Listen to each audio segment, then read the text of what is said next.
It feels like I'm forever engaged in a silent battle in my mind over whether or not to lift the fork of shame to my mouth. So anorexia is about control.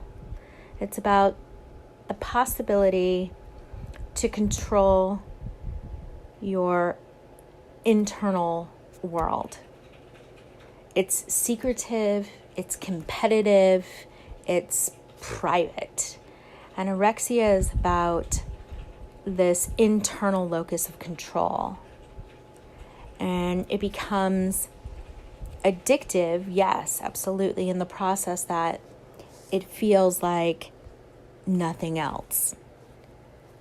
That you get this great gain by restricting what you take into the body. Eating disorders affect the brain in a couple different ways. One, they deplete the brain and the system of any nutrients or, happy neurotransmitters such as dopamine or serotonin. So eating disorders, both, all three, anorexia, bulimia, binge eating disorder, all three of those eating disorders really deplete any happy hormones that we have. So can cause depression and anxiety. Anorexia depletes the brain in a way that it's not replaced, right? Because anorexia is this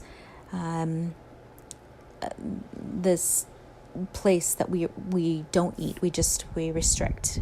And so we're not able to really build up those happy hormones again. They're just depleted from the brain.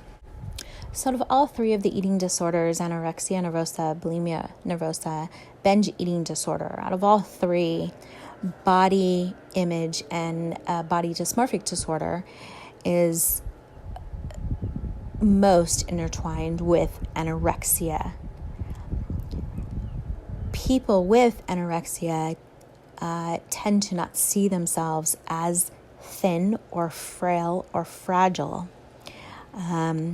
Because again, there's this competitive nature within this disease process of anorexia that, 96 pounds is never enough. 92 has got to be it. So if you're trying to help someone with anorexia, or someone with anorexia and you're trying to say, no, look at you, 96 is already so thin. And that person will say, no, it's not enough. The brain absolutely distorts the truth. And anorexia nervosa is still the number one leading mental health disorder that people die from. Not because they commit suicide, but because they die from it, because their body is so abused and their heart can no longer take care of the body that people will die of a heart attack. Individuals with anorexia will, eat only certain meals every day, or I shouldn't even say meals, but certain items. Maybe there are 3 safe foods that they can eat in one day. Maybe celery, maybe ice chips, maybe they can have tea. Maybe those are the 3 safe foods that they can have every day. And so just meeting somebody where they're at to say what are the safe foods? What can you eat? What can you not eat? What's the plan here? Just tell me what it is.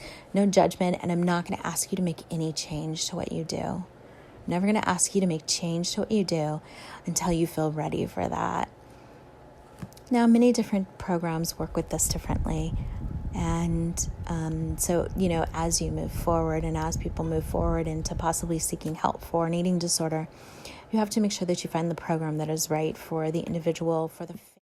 Coming from a person who has struggled with eating disorders for over 14 years, I can say recovery has to be a genuine desire. If it's forced, the process will feel much more shameful than even admitting you have an eating disorder. People may think that anorexia is all about vanity and willpower, but it goes much more deeper than that.